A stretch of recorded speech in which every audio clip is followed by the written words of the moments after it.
Hola, hola, ¿qué tal? Muy buenas tardes para todos, para todas. Bienvenidos, aquí estamos con la edición domingo de MB Noticias. Perjudicados de la gola, pero acompañado, muy bien acompañado con el amigo Fede Yurkovic. ¿Cómo le va? ¿Cómo anda? ¿Qué tal, José? Un gusto. Sí, hoy van a tener que aguantarme, soportarme un ratito más haciendo la segunda, claro que sí, a José Caraballo para compartir la información en este domingo. Bueno, muchas gracias, Fede, por acompañarnos en esta edición domingo de MB Noticias que tiene mucha información para compartir con ustedes. Aquí están, estos son nuestros titulares.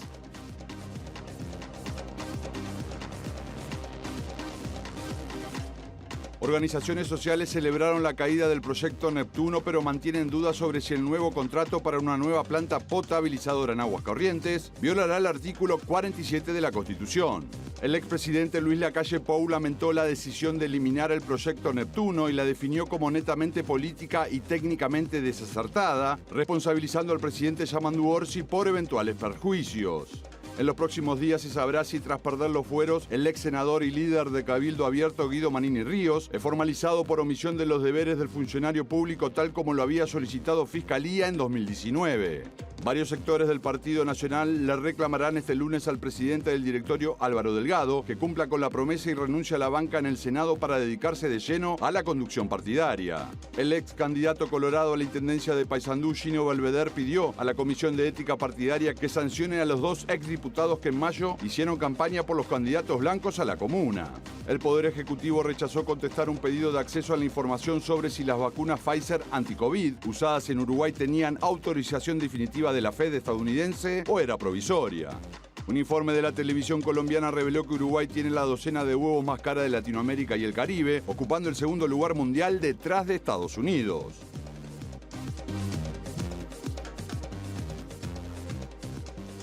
Inflados, ¿eh? Bueno, muy bien. En un ratito vamos a comenzar a desarrollar la información nacional e internacional, por supuesto. Vamos a tener informe a cargo de Fede Yurkovic, ¿verdad? Así es, José. Vamos a hablar de los liderazgos en los principales partidos de políticos del Uruguay, tanto en el oficialismo como en la oposición.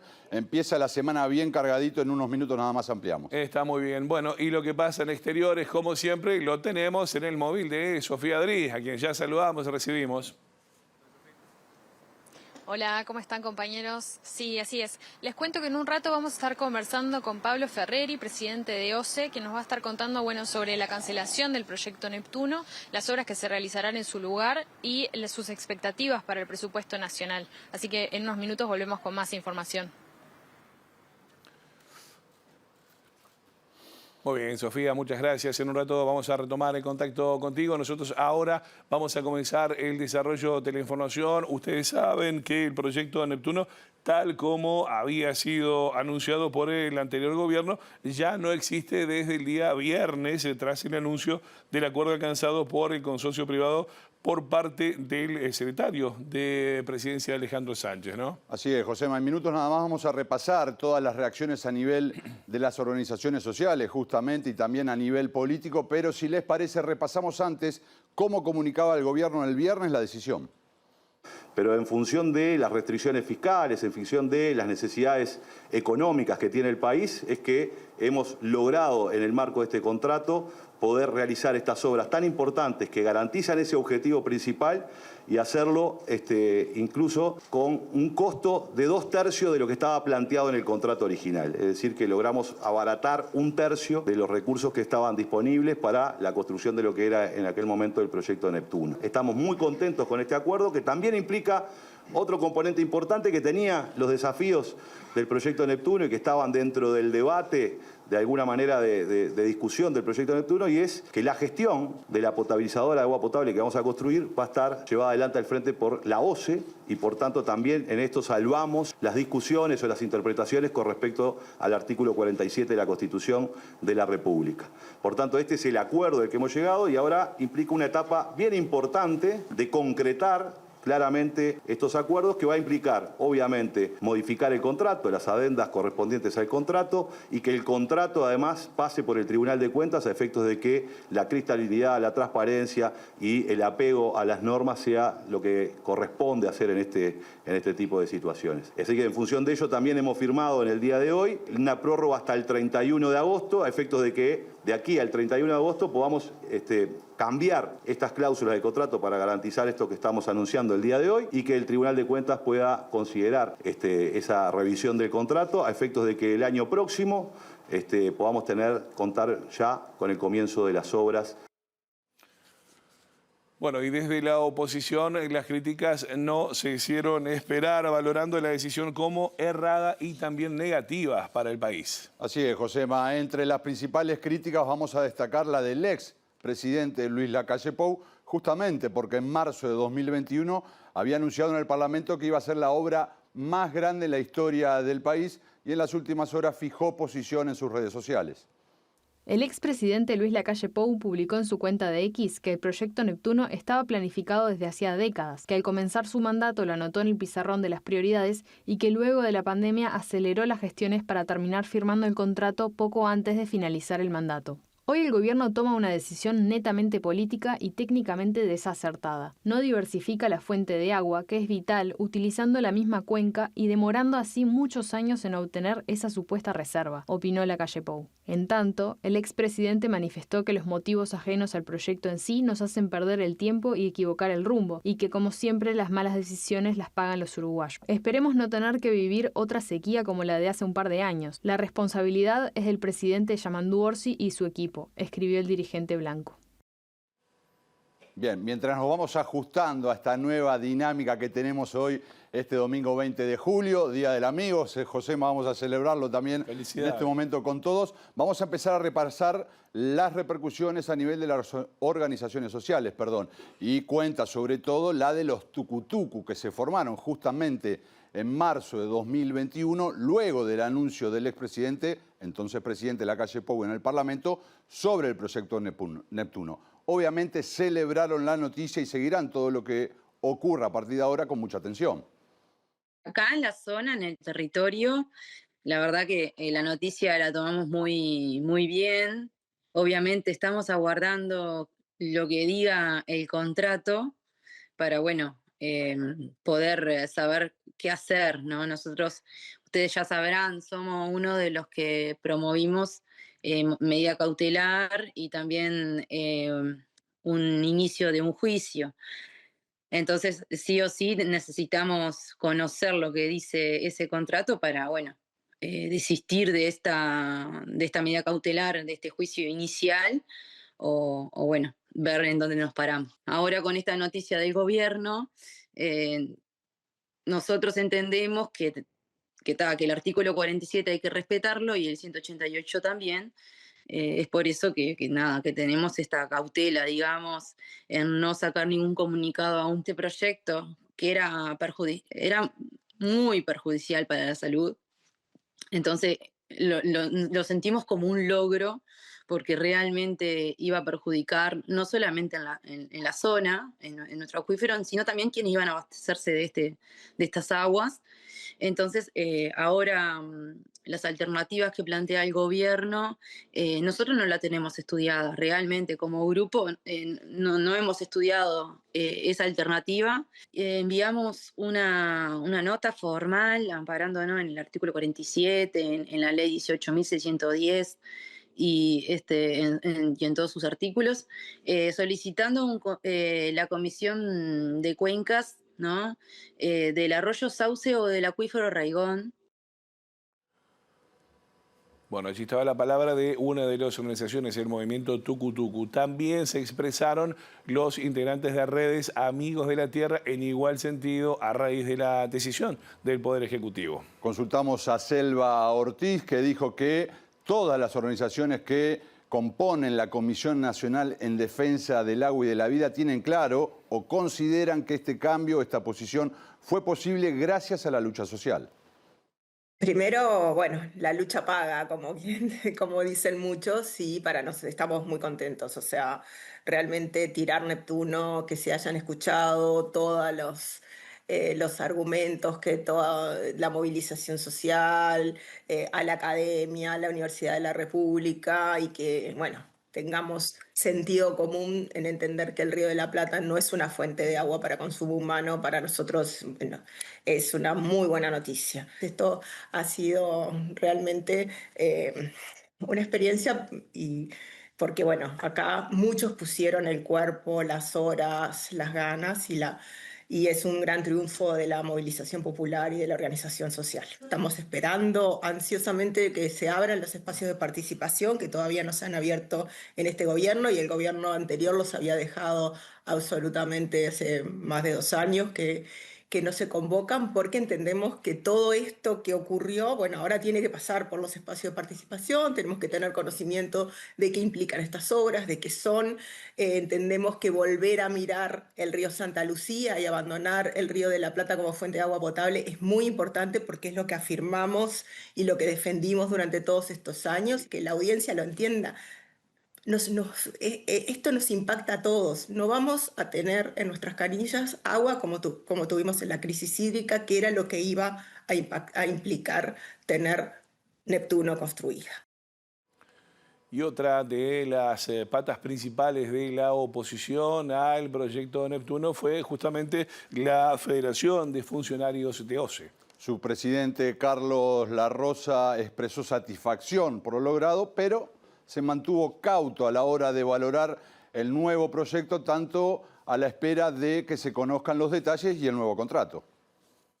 Una de las expectativas es que se puedan crear políticas estatales o políticas nacionales de agua que trasciendan a los gobiernos. No puede ser que cada 5 años todos los planes cambien.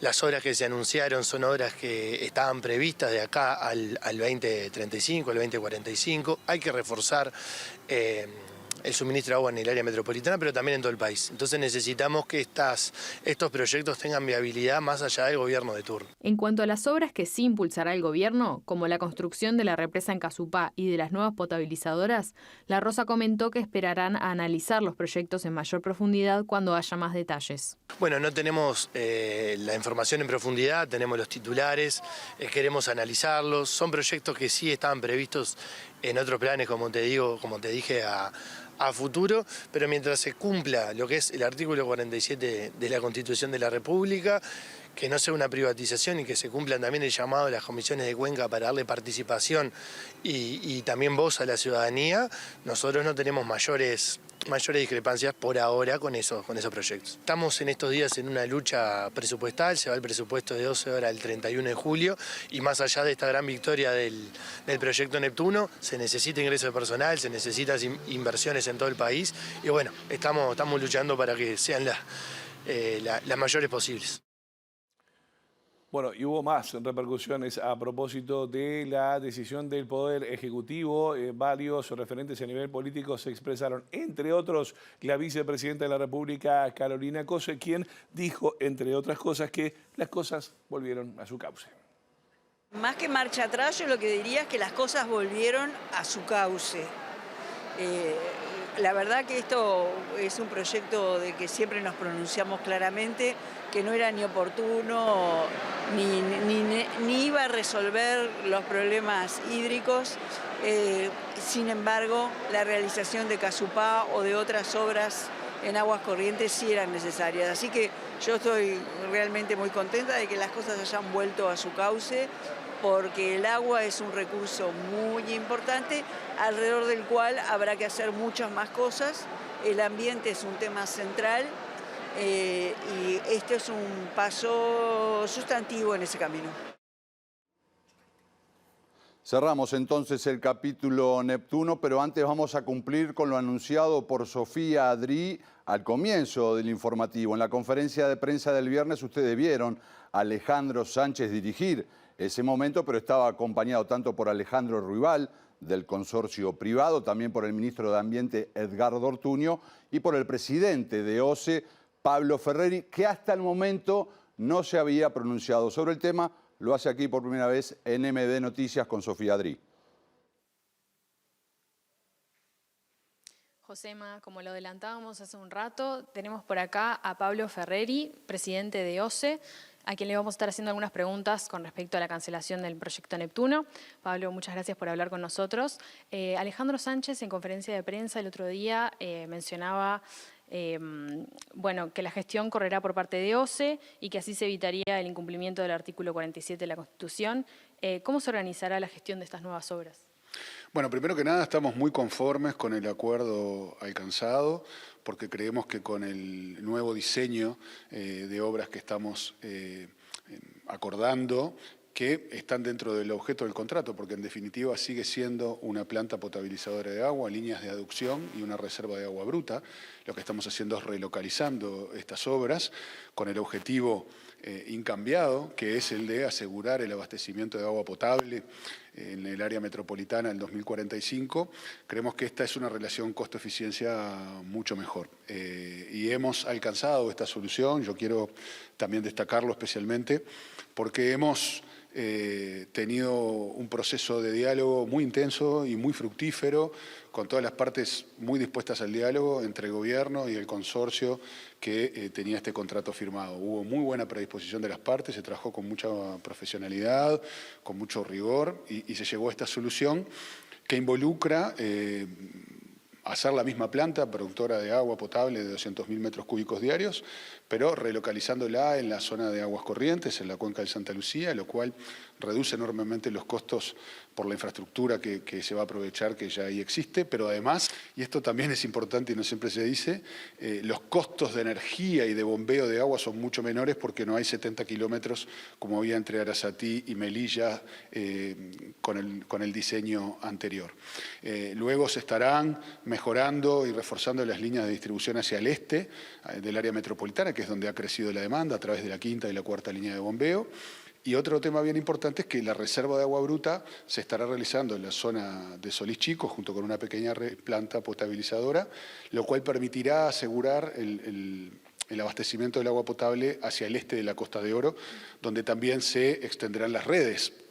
Y esto permitirá llevar redes de agua potable que hoy no existen a balnearios como, por ejemplo, Balneario Argentino o Jáuregui Berry. Entonces, estas obras se estarán realizando con un costo menor al que tenía la realización de la planta, que en la zona de Arasatí tenía un costo de aproximadamente 294 o 300 millones de dólares, pero que además requería agregarle otras obras, porque allí había que realizar expropiaciones para un polder en el entorno de 7 o 10 millones de dólares, había que realizar una planta de energía a costo de OCE de unos 30 millones de dólares y obras adicionales para que toda la producción de agua, esos 200.000 metros cúbicos, pudieran entrar al sistema metropolitano, por lo cual el volumen de dinero necesario estaba en el entorno de los 360 a 370 millones de dólares.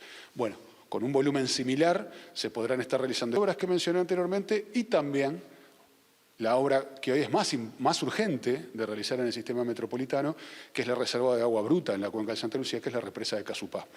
Hoy la reserva de Paso Severino tiene una capacidad de 67 millones de metros cúbicos. La represa de Casupá, tendrá una capacidad de 118 millones de metros cúbicos. Y esta obra es la que nos permitirá protegernos mejor frente a eventos de sequía. Y aquí hay que hablar de estos temas con mucho fundamento técnico. Y está muy bueno que haya sido así. Un estudio realizado por un consultor internacional a través de un estudio financiado por el BID, contratado por el gobierno anterior en el marco de la elaboración de un protocolo de sequía, arroja como resultado que Arasatí no hubiera sido suficiente en un evento de sequía similar al del 2023 o un 10% peor. Y sí hubiera sido suficiente Casupá. Pero aquí tampoco se trata de hacer una falsa dicotomía, porque nosotros no estamos planteando una discusión entre hacer una planta o hacer una reserva de agua bruta, porque el área metropolitana precisa de las dos cosas. Y con esta solución, con un enfoque sistémico de todas las obras que son necesarias, vamos a poder estar acometiendo el conjunto de obras necesarias. Cuando estén prontas estas obras sobre el final del periodo y tengamos la represa de Casupá, una planta potabilizadora que agregue 200.000 metros cúbicos diarios de producción, mejoradas las líneas hacia el este, extendida toda la red hasta Jáuregui Berry y una reserva en la zona del Solís Chico, toda el área metropolitana va a tener una robustez en cuanto a su provisión de agua potable en cantidad y calidad muy superior. Por eso estamos muy conformes. Durante esta próxima etapa de renegociación del contrato, ¿se tomará en cuenta la postura de las distintas organizaciones sociales? ¿Se las invitará al diálogo, digamos? Bueno, habrá distintas instancias de diálogo para las distintas obras, como marcan todos los protocolos de actuación en el Ministerio de Ambiente, por ejemplo, lo que tiene que ver a la hora de realizar los estudios ambientales, que serán necesarios tanto para Casupá como para la ubicación de la nueva planta, como en lo que tiene que ver con el Solís Chico. Pero bueno, allí obviamente lidera esto el Ministerio de Ambiente. Y otro elemento que quisiera destacar especialmente es que en el acuerdo arribado, toda la operación de todos los elementos del sistema quedará en manos de OCE, por lo cual evitaremos problemas vinculados a el manejo por parte de privados de una política pública tan importante como es la producción y distribución de agua potable. Cuando asumiste, mencionabas un descalce de 55 millones de dólares. Obviamente esto se enmarca en la discusión de la ley de presupuesto. También Alejandro Sánchez mencionaba que esto sería un cierto ahorro con respecto al proyecto Neptuno.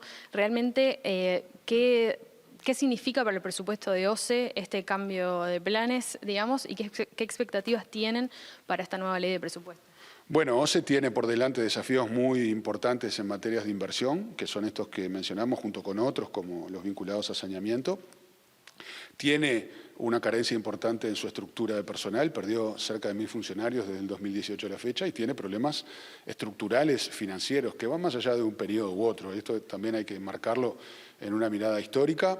En los últimos 15, 20 años, tanto las redes de agua potable como de saneamiento se duplicaron y eso hace que los costos de funcionamiento sean mayores y los ingresos están más o menos planchados. Entonces, tenemos problemas de estructura financiera, de personal y en materia de desafíos de inversiones. Pero realmente eso no nos acobarda, sino que por el contrario nos motiva a trabajar más. Tenemos un muy buen equipo de trabajo aquí en OCE y además estamos muy acompañados, y eso yo quiero destacarlo, porque estamos trabajando muy en conjunto con el Ministerio de Ambiente, pero también con el Ministerio de Economía, con la OPP y por supuesto con Presidencia de la República, ¿no? Así que bueno, entre todos creo que vamos a poder poner a OCE en el lugar que los uruguayos se merecen y que necesitan. Bien, Pablo, muchas gracias por conversar con nosotros. Allí teníamos la palabra de Pablo Ferreri, presidente de OCE, a propósito de estas novedades en cuanto al proyecto Neptuno y su cancelación. Volvemos con ustedes.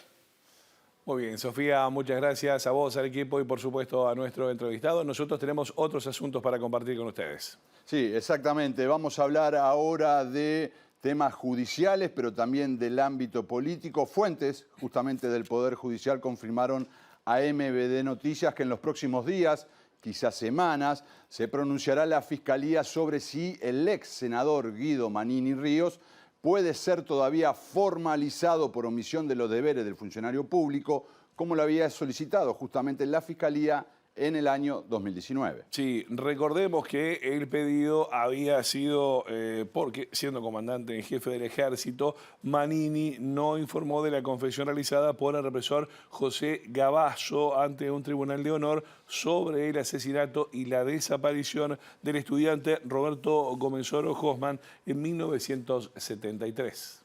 En septiembre de 2019, el fiscal Rodrigo Morosoli imputó al precandidato presidencial de Cabildo Abierto, Guido Manini Ríos, por el delito de omisión de los deberes del funcionario público, por no denunciar la confesión del represor José Gavazo sobre el asesinato del estudiante y militante tupamaro Roberto Gomenzoro en marzo de 1973. Gavazo había reconocido ante un tribunal de honor que lo habían secuestrado y trasladado al batallón de Artillería 1 y que una mañana apareció muerto, según dijo, y que por orden superior se deshizo del cuerpo arrojándolo al río con peso para que no flotara. Las conclusiones del Tribunal de Honor fueron informadas al comandante en jefe del Ejército, que por entonces era Manini Ríos, quien tenía la obligación de denunciar el crimen, pero no lo hizo. En marzo de 2019, el observador reveló esta omisión y días después Manini fue cesado en el cargo por el expresidente Tabaré Vázquez. Ese mismo mes se fundó Cabildo Abierto y Manini se convirtió en su principal referente. Hizo campaña prometiendo que si era electo renunciaría a los fueros para responder ante la justicia, porque no tenía nada que ocultar. preguntar. Sin embargo, no lo hizo y el oficialismo le mantuvo los fueros cuando en 2020 Morosoli solicitó al Parlamento que le fueran levantados. Ahora la causa está a cargo de la fiscal María Nogueira, que en los próximos días se pronunciará sobre si Manini todavía puede ser formalizado. Distintas fuentes consultadas por MBD Noticias indican que el delito habría caducado ya que la pena máxima prevista es de 18 meses de prisión, siendo la prescripción en esos casos a los 4 años, por lo que habría vencido en 2023. Sin embargo, resta conocer qué opina la fiscal sobre este y otros aspectos del caso que también podrían influir en su decisión.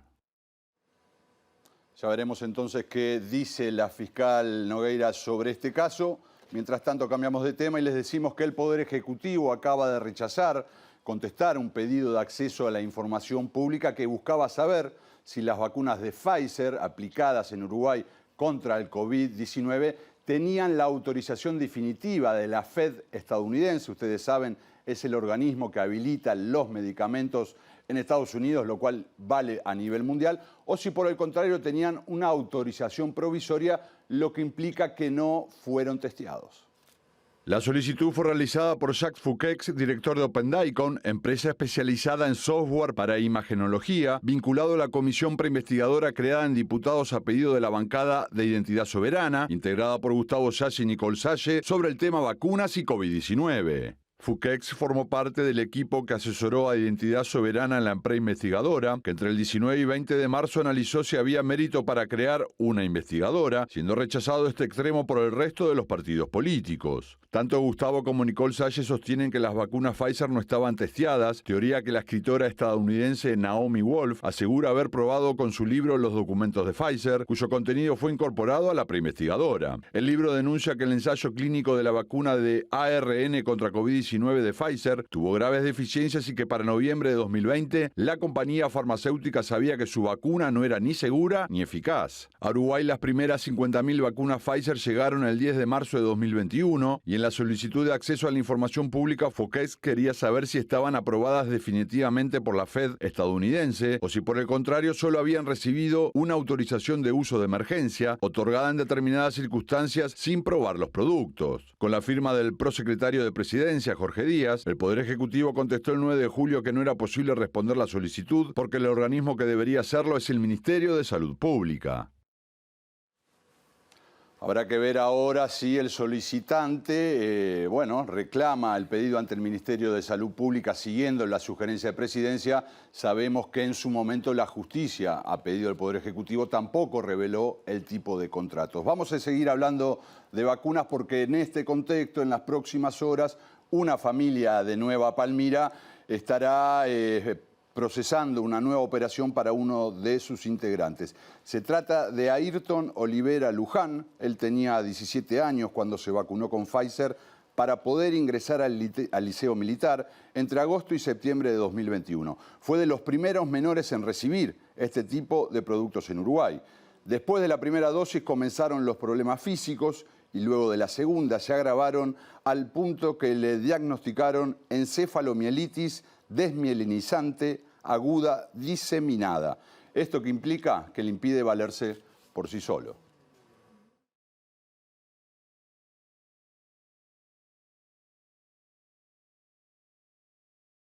Era un chiquilín totalmente sano, de 17 años. Cuando arrancó la pandemia, él mismo empezó a ejercitarse más porque quería irse al liceo militar. Como era bastante rellenito, empezó a hacer una dieta estricta y ejercicios. Todo para ir al liceo militar y en enero de 2021 se postuló, batió récord en resistencia y quedó en lista de espera, relató María Eugenia Luján, la madre de Ayrton, a El Eco de Nueva Palmira. En esa localidad coloniense vive la familia Olivera Luján, cuyos integrantes mayores ya estaban vacunados contra el COVID-19 en agosto de 2021. Cuando salió la vacunación de 12 a 17 años de edad con la Pfizer, él averiguó y necesitaba esa vacuna para ingresar al liceo militar.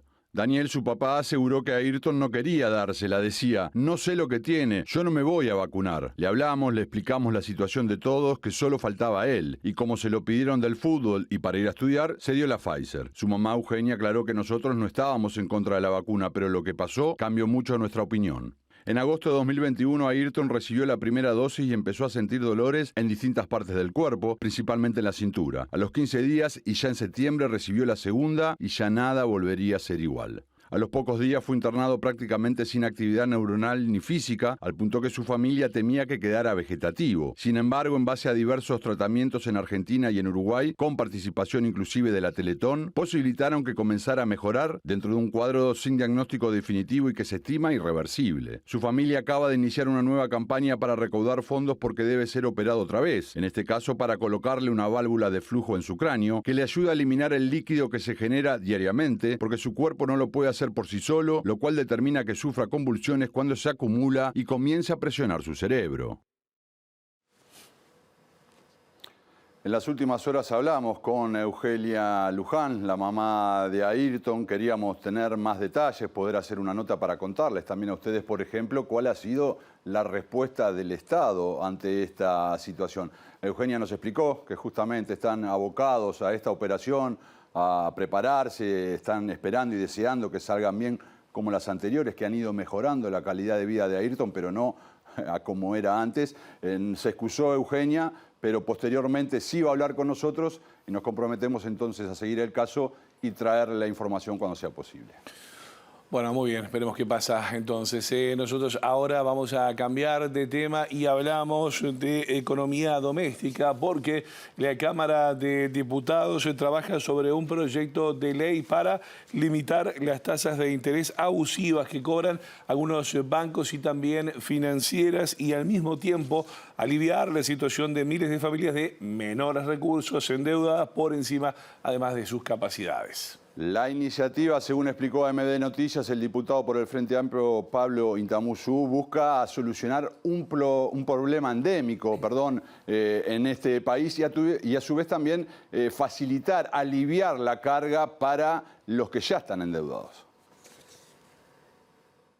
Estamos hablando de un proyecto que su intención es solucionar un problema endémico de la sociedad que tiene que ver con el endeudamiento de las familias en Uruguay.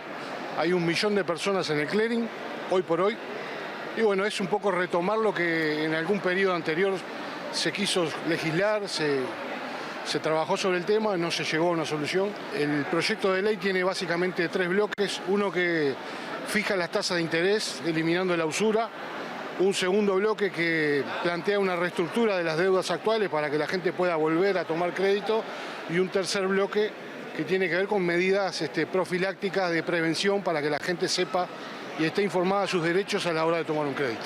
El Departamento de Economía de la Facultad de Ciencias Sociales, que asiduamente lo que hace es publicar justamente las tasas de interés. Y cuando uno observa lo que son las tasas de interés para préstamos al consumo de los uruguayos, uno se da cuenta los niveles de intereses abusivos que se están cobrando hoy por hoy por esos préstamos. Las tasas realmente tienen diferencias impresionantes. Ahí podemos ver en esa información que hay casas de créditos financieras que están cobrando hasta 150% de interés y hay, por ejemplo, la del Banco República, que es la referencia, que está en 30 y pico. O sea que eso es lo que publicamos con respecto a esto. El proyecto ha tomado estado parlamentario, se está trabajando en la comisión, ya empezamos a recibir delegaciones y bueno, la idea es avanzar para poder legislar. Todo el sistema político hoy está en consonancia de que hay que trabajar sobre el tema. El diputado Intamuzú hacía referencia al Departamento de Economía y la Unidad de Métodos y Acceso a Datos de la Facultad de Ciencias Sociales como motor de esta página web con datos que, sirven para orientarse. Justamente hablamos con 2 docentes de esta unidad que explicaron por qué crearon la herramienta y cuál es la proyección que tienen. Incluso también opinaron sobre este proyecto que hacía referencia al diputado. Y lo que nosotros intentamos hacer es, automatizar un poco la recogida de datos para que pudiera ser más ágil y demás y tener más seguido si había algún salto, si no. Tratamos de incorporar toda la cantidad de bancos y financieras posibles y nada más lo que hacemos es entrar a las páginas de cada institución y tomar lo que cada una de ellas tiene publicado. Que creemos que, que el mercado del crédito en Uruguay está en un equilibrio con tasas demasiado altas, ¿no? Y particularmente nos preocupa mucho las tasas que son arriba del 100%, ¿no? San Román explicó que, considerado el costo de alguien en conseguir el dinero para prestarlo endeudándose en el exterior, el máximo de interés es de entre 9 y 10%. Lo que se cobra en Uruguay llega a ser 14 veces ese costo variable del dinero, indicó. Las docentes consideran que el proyecto de ley que se analiza sobre este tema tiene sus falencias y son partidarias de que haya un mecanismo absoluto que no dependa de las instituciones y que marque el máximo absoluto de porcentaje que se pueda cobrar en 8 veces el costo del crédito. Hoy sería el 80%, digamos, ese límite. Es un límite elevadísimo, pero bueno, entendemos que el sistema se tiene que acomodar, digamos, como que bueno, un poco el argumento que se esgrime en función es que si se baja mucho las tasas, va a haber empresas que no van a ofrecer crédito y por lo tanto la gente va a terminar solicitando crédito en el sector informal, donde las tasas son mucho peores, las prácticas también. Bueno, y parece, Fede, querido, que no solamente tenemos las tasas de intereses crediticios más altos del mundo, ¿no? Lo decíamos en nuestros titulares, sino también que tenemos la docena de huevos más cara de Latinoamérica y el Caribe, y en segundo lugar a nivel global. Además, carísimo los huevos, según un informe difundido por la televisión colombiana. El estudio, hecho por Emporia, agencia de investigación de mercados, compara el precio de una docena de huevos en distintas ciudades del mundo, calculado en pesos colombianos, con datos correspondientes al mes de julio. Los países con los precios más altos por docena son Estados Unidos, New York, 31.751 pesos colombianos por docena. Uruguay, Montevideo, 24.513 pesos colombianos por docena. Estos elevados precios podrían estar relacionados con un mayor costo de vida, salarios más altos y políticas alimentarias locales que impactan la cadena de distribución. En contraste, los países con los precios más bajos por docena están en los países de Paraguay, Asunción, 7.038 pesos colombianos. Panamá, Ciudad de Panamá, 8.717 pesos colombianos. Y México, Ciudad de México, 8.797 pesos colombianos. Compartiendo de Colombia, precio moderado con tendencia accesible. En Bogotá, el precio promedio de una docena de huevos fue de 9.885 pesos colombianos, ubicándose en un rango medio-bajo frente a los países comparados. En términos generales, los países de América Latina presentan precios más bajos por docena de huevos en comparación con Estados Unidos y Europa. Sin embargo, excepciones como Uruguay o Chile muestran valores elevados. Así las cosas, ¿eh? Menos de la mitad en Colombia. Parece que sí, según el pasaje de peso colombiano a peso uruguayo, la docena en Colombia estaría la mitad o menos que aquí en supermercado hablamos, ¿no? Qué momento, ¿eh? Bueno, muy bien, vamos a cambiar de asunto. Ahora les contamos que la Intendencia de Montevideo presentó denuncias penales, esto tras detectar 6 libretas de conducir apócrifas en 2 meses. Así es, Josema, 3 de esas 6 libretas podrían haber sido expedidas por una misma organización, ya que las 3 aparentaban ser expedidas por la Intendencia de 33. Las inspecciones que permitieron incautar 6 libretas de conducir trucha fueron realizadas entre marzo y abril, pero la presentación de las denuncias penales, una por cada caso, se concretó en la primera semana de julio. Si bien se trata de hechos aislados entre sí, no se descarta que pueda haber conexión entre algunos de ellos, teniendo en cuenta que en 15 días los inspectores requisaron 3 documentos emitidos aparentemente por la Intendencia de 33. La primera de esta saga olimareña se detectó en controles rutinarios el 1 de abril en el cruce de Juanico y Cabal, la segunda una semana después en Eduardo Víctor Aedo y Martín C. Martínez, y la tercera el 17 de abril en Veracierto y Argerich. 2 hombres y una mujer estaban al volante de los autos inspeccionados, y si bien las resoluciones no precisan qué alegaron sobre cómo obtuvieron el documento, sí aclaran que desde la Intendencia de 33 informaron no tener registro de los supuestos trámites. También en abril se incautó una 4ª libreta apócrifa, pero en este caso emitida por la Intendencia de Canelones en la zona de Millán y Luis Alberto de Herrera, mientras que las otras 2 requisas ocurrieron en marzo. La primera de ellas había sido supuestamente emitida por la Intendencia de Cerro Largo y fue secuestrada el 15 de marzo en Boulevard Artigas y Millán, y la restante en el cruce de Caracas y Rivera, el 17 de marzo, con el sello en ese caso de la Intendencia de Maldonado. Vamos a seguir en tema, vamos a seguir en el tránsito y con las licencias de conducir truchas, porque el intendente nacionalista de Cerro Largo, Cristian Morel, acaba de suspender la emisión de este documento en el municipio de Isidoro Noblía. ¿Por qué? Bueno, porque entre enero y mayo de este año se tramitaron más de 800 por primera vez en un pueblo donde viven más o menos 2.000 personas, un poquito más. Es como que los números no estarían Cierra, dando ¿no? por allí. Todo esto quedó al descubierto en el mes de diciembre tras una investigación de los colegas de la radio La Voz de Melo en aquel departamento, aunque, bueno, fue consultado las autoridades de allí, por ejemplo, entre otros habló el alcalde de entonces, Fabio Freire, también blanco, y dijo que estaba todo bien. Yo creo que a veces algunos periodistas tienen que primero informarse, primero antes de dar la información al público de cosas que no son. Lamentamos el hecho, estamos hablando que nuevamente es un hecho político, pero bueno. Esto era lo que decía en diciembre el entonces alcalde Fabio Freire, que abandonó el sector del actual intendente Cristian Morel, resultando electo edil en mayo en apoyo a José Iurramendi, que sin suerte buscó la reelección. Pese a esta defensa de los funcionarios, al asumir la intendencia, Morel decidió suspender la emisión de libretas en Noblía. La verdad que el número 2025 no es nada favorable, más de 2.000 libretas no me causa mucha certeza de que eso esté bien. Bueno, se va a suspender por un tiempo, se va a retomar en poco tiempo, pero obviamente con un mayor control. Lo que vamos a cortar, lo que se metió en la gente de que podían haber intermediarios que cobrarían algún dinero para facilitar, pero que no serían funcionarios aparentemente, o quizás pudiera ser algún funcionario. Se hablan de excursiones, se habla de facilidad por parte de algunas personas. Bueno, para atrás yo no quiero verdaderamente hacerme responsable de cosas que si sucedieron, bueno, la verdad que no tengo cómo comprobarlas. El número fueron 835 libretas en estos últimos 5 meses, y todas por primera vez. Y toda, aparentemente, se dice por ahí que era gente que no vivía en Noblía.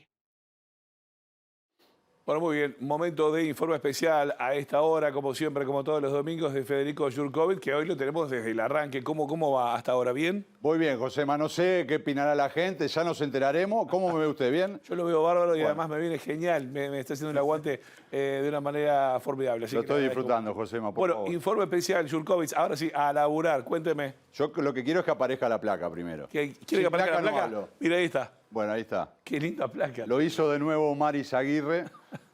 ¿Dónde está Wally? Bueno, todos saben de qué estamos hablando, de esa búsqueda del personaje perdido. En este caso lo llevamos a buscando el liderazgo perdido. Ah, mire usted. Porque al principio del informativo decíamos, vamos a poner la mirada en los 3 principales partidos políticos del país y las crisis de liderazgo naturales por cuestiones de recambio generacional, Josema, también por resultado de las elecciones, y quizás porque en las últimas semanas son los que han estado más encendidos. Si te parece, empezamos por los colorados y antes de dar el tape, te cuento por qué. A ver. Porque Gino Belvedere, les cuento, fue candidato a la intendencia de Paysandú por el Partido Colorado y acaba de pedirle a la Comisión de Ética y Conducta Política de su partido que investigue, que analice, que aplique sanciones que considera él deben ser aplicadas, porque ambos, 2 diputados colorados, apoyaron a candidatos blancos en mayo de este año para las elecciones a las intendencias. En este contexto, en esta semana se conoció una carta firmada por más de 100 dirigentes, entre ellos Belvedere, pero también de otras partes del país, repudiando este espíritu fusionista que dicen tienen las autoridades actuales del Partido Colorado. Andrés Ojeda lo ha expresado en más de una oportunidad, que es nativo coalicionista, Exacto. Por lo tanto, apoyando la fusión con el Partido Nacional para una eventual competencia juntos en 2029. Eso Exacto. Está claro, eso está planteado. Eso está clarísimo, sí. Esa carta buscaba atacar ese proceso y la denuncia que presenta Belvedere también va en esa misma dirección. Los exdiputados colorados por Paysandú, Ricardo Molinelli y Juan Carlos Moreno, fueron denunciados ante la Comisión de Ética y Conducta Política del partido por la actitud demostrada durante el proceso electoral departamental y municipal. El caso fue planteado por el convencional y ex candidato a intendente Gino Belvedere, quien ya había expresado malestar por el apoyo de colorados al Partido Nacional, sumando Molinelli votos para la reelección de Nicolás Olivera y Moreno para el triunfo de Jorge Larrañaga. Cuando el 11 de mayo Belvedere votó en Quebracho, señaló a los medios locales que lo habían mandado a la guerra con un tenedor por la falta de sostén partidario, a pesar de que la Convención Nacional del 15 de marzo había mandatado a sus dirigentes a respaldar las candidaturas propias. Ese día, Belvedere, antes de que concluya la convención, había arremetido en su discurso contra las autoridades por la ambigüedad de su apoyo a los colorados, influenciando así al resto del partido. Lamentablemente, el mensaje del Comité Ejecutivo Nacional ha hecho que esa implosión y esa necesidad que tienen muchos dirigentes que podrían tener el valor de un Mercedes-Benz, pero que hoy se están vendiendo como un Cherry Kubú, ha hecho que lamentablemente nosotros tengamos que salir a defender el Partido Colorado con David Helgueras, que los colorados votan colorados.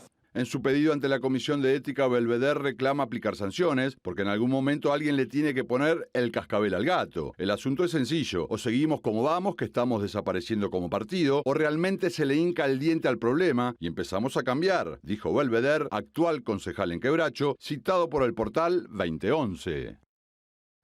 Bueno, claramente hay una molestia grande en la interna del Partido Colorado con este espíritu coalicionista, así se dice, de esa forma. Igualmente, no sé, porque a ver, usted lo tiene detrás suyo a Bordaberry y a Ojeda, si bien están vestidos de azul, algo colorado conservan, por lo menos algo que tiene en la mano Ojeda allí, ¿no? Algo colorado conservan, vimos cómo las bases, los dirigentes en todo caso están movilizándose, pero también, José, hemos visto en las últimas horas, a raíz de la negativa del Partido Colorado a asistir al diálogo social, cómo Pedro Bordaberry se plantó ante la Cámara, creo que fue con Leo Zarro, y dijo: a mí nadie me consultó, yo no participé de esa decisión, ¿cómo te vas a negar a dialogar? Bueno, ahí hay un liderazgo que está buscándose dentro del Partido Colorado. Veremos si Bordaberry, Ojeda o quién llega a 2029 con esa conducción en términos sin disputa, en todo caso.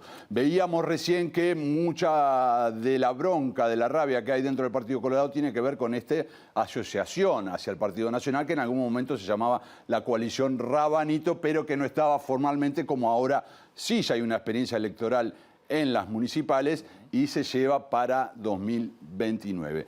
Nos quedamos en el Partido Nacional, que es el principal partido de opositor hoy por hoy, el segundo partido más importante del país, y por eso también es bien importante saber los liderazgos, cómo se disputan. Lo hemos seguido acá, cómo ha sido la convención, las tiras y aflojes entre las candidaturas, las propuestas, cómo debía ser el diálogo con un gobierno del Frente Amplio, pero también, si vamos a cuestiones más finas, cómo Delgado, como secretario de Presidencia de la República, intentó ocupar un lugar dejado por Luis Lacalle Pou, pero determinadas decisiones han contrariado a muchos dirigentes de peso del Partido Nacional, ya sea a la hora de designar a Valeria Ripoll como compañera de fórmula, como haberse candidateado como presidente del directorio, y ahora con el tema de que no va a renunciar a la banca en el Senado como lo había comprometido. Si te parece, Josema, en este lunes, en la sesión del directorio, se va a plantear este tema. Varios sectores le van a decir a Delgado que debe renunciar.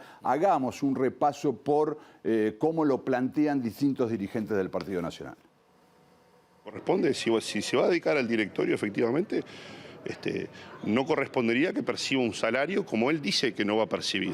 Después, la forma en cómo eso se lleva adelante, obviamente que él sabrá si es renunciando o pidiendo licencia. Yo personalmente asumí un compromiso, y es dedicarme a full, si la convención lo hubiera decidido, dedicarme a full al directorio. Ese era mi compromiso y lo iba a cumplir. Es que el Partido Nacional desde hace pocos años ha comenzado, ha definido que sea un cargo rentado, equiparado a un legislador, precisamente para que tenga la posibilidad de abocarse plenamente. Lo vamos a conversar en la próxima sesión del directorio. Me parece que corresponde conversarlo y escucharlo a él, por supuesto, cuáles son sus explicaciones y también que nosotros podamos trasladar nuestras inquietudes con respecto a eso. Yo te adelanto mi posición, yo creo que no es conveniente que ostente los dos cargos. El partido es una estructura muy importante, tiene 19 departamentales, tiene un centro de estudios, tiene sectores y oficinas de juventud, tiene comisiones de asuntos políticos, lleva mucho tiempo. Indistintamente de la discusión sobre si... Para eso hay una remuneración, no importa la remuneración, yo creo que es un tema de concentración, por decirlo así.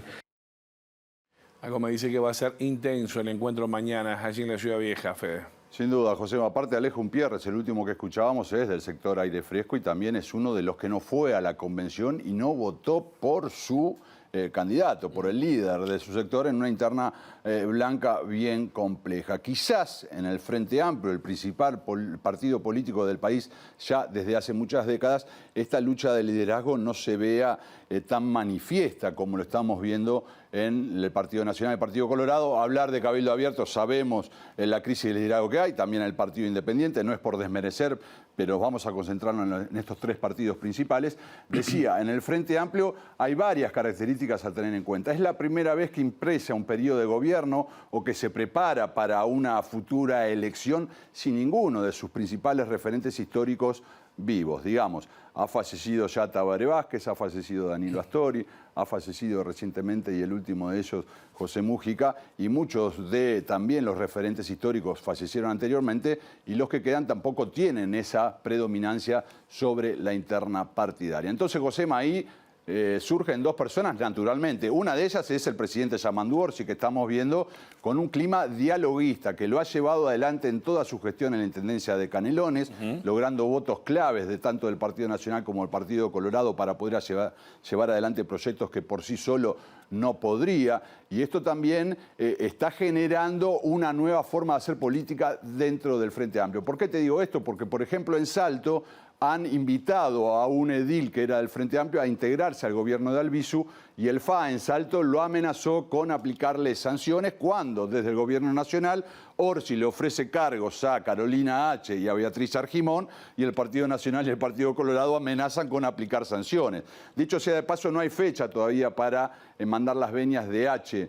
y de Argimón al Senado, según pudo confirmar en las últimas horas. O sea, hay un clima de liderazgo que está marcando Orsi por ser presidente de la República, obviamente hacia adentro del Frente Amplio, que no tiene todo el apoyo, por ejemplo, en temas como Palestina o en otros. Y otra figura que surge naturalmente y que muchos reconocen que se ha puesto el partido, ha reactivado el partido en cuanto al contacto con las organizaciones sociales, que es Fernando Pereira, el presidente del FA, que le quedan 2 años de mandato, pero que algunos sectores ya han empezado a mencionar el tema de la reelección, entre ellos Fuerza Renovadora del intendente Mario Vergara, si no me equivoco. Exacto. Bueno, fue muy interesante como siempre. Ya veremos qué pasa entonces. Sí, claro que sí. Nosotros ahora seguimos con otros asuntos. Les contamos una información que surgió durante este fin de semana. Es tremendo. Un niño de 2 años se encuentra internado en el CTI del SMI tras fracturarse el cráneo, tras caer del juego Gusano Manzana en el Parque Rodó Infantil. El padre también cayó de este juego intentando ayudarlo y se encuentra politraumatizado. El accidente ocurrió en la tarde del sábado y según datos del parte policial publicados por El País, los testigos vieron que tanto el niño de 2 años como su padre de 67 utilizaban el juego correctamente, con el cinturón y la barra de metal puestos. En un momento determinado, el niño se salió del carro y su acompañante también cayó intentando ayudarlo. Ambos sufrieron politraumatismos, de mayor gravedad en el niño, al que se le diagnosticó fractura de cráneo, siendo internado en el CTI del SMI, donde se encuentra aún. Según un comunicado emitido por la Intendencia de Montevideo, el equipo de convivencia departamental revisó las instalaciones y constató que la atracción involucrada contaba con la habilitación vigente de acuerdo a la normativa municipal. Aún así, la comuna se puso a disposición de Fiscalía y de manera preventiva cerró el juego hasta nuevo aviso. Bueno, volvemos prácticamente para despedirnos, Federico Yurkovich. ¿Se fue? ¿Ya pasó? ¿Era esto? Esto. ¿Cómo la pasó? ¿Bien? No, bien, la verdad que con mucho orgullo acompañarte en esta edición. Te agradezco el momento. Nunca lo había hecho, espero no haber sido demasiado extenso. Pero escúcheme, salió genial, gracias, Fede, de verdad, porque uno está complicado con la gola, es siempre tener el respaldo, es bueno tener el respaldo de nuestros compañeros, nuestros amigos. Así que muchísimas gracias, Fede. Nosotros hasta acá llegamos con la edición domingo de MBD Noticias. Bueno, la información vuelve a nuestra pantalla mañana tempranito a partir de las 8, a las 13 y a las 18:30. Nos vamos, los dejamos con los principales titulares grabados por Yurkovich en este caso y lo que se viene en la pantalla de TV Ciudad.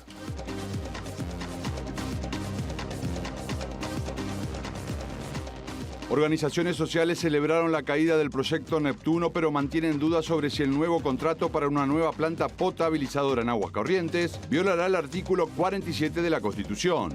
El expresidente Luis Lacalle Pou lamentó la decisión de eliminar el proyecto Neptuno y la definió como netamente política y técnicamente desacertada, responsabilizando al presidente Yamandu Orsi por eventuales perjuicios. En los próximos días se sabrá si tras perder los fueros, el ex senador y líder de Cabildo Abierto Guido Manini Ríos es formalizado por omisión de los deberes del funcionario público tal como lo había solicitado Fiscalía en 2019. Varios sectores del Partido Nacional le reclamarán este lunes al presidente del directorio, Álvaro Delgado, que cumpla con la promesa y renuncie a la banca en el Senado para dedicarse de lleno a la conducción partidaria. El ex candidato colorado a la intendencia de Paysandú, Gino Belvedere, pidió a la Comisión de Ética Partidaria que sancione a los dos exdiputados que en mayo hicieron campaña por los candidatos blancos a la comuna. El Poder Ejecutivo rechazó contestar un pedido de acceso a la información sobre si las vacunas Pfizer anti-COVID usadas en Uruguay tenían autorización definitiva de la Fed estadounidense o era provisoria. Un informe de la televisión colombiana reveló que Uruguay tiene la docena de huevos más cara de Latinoamérica y el Caribe, ocupando el segundo lugar mundial detrás de Estados Unidos.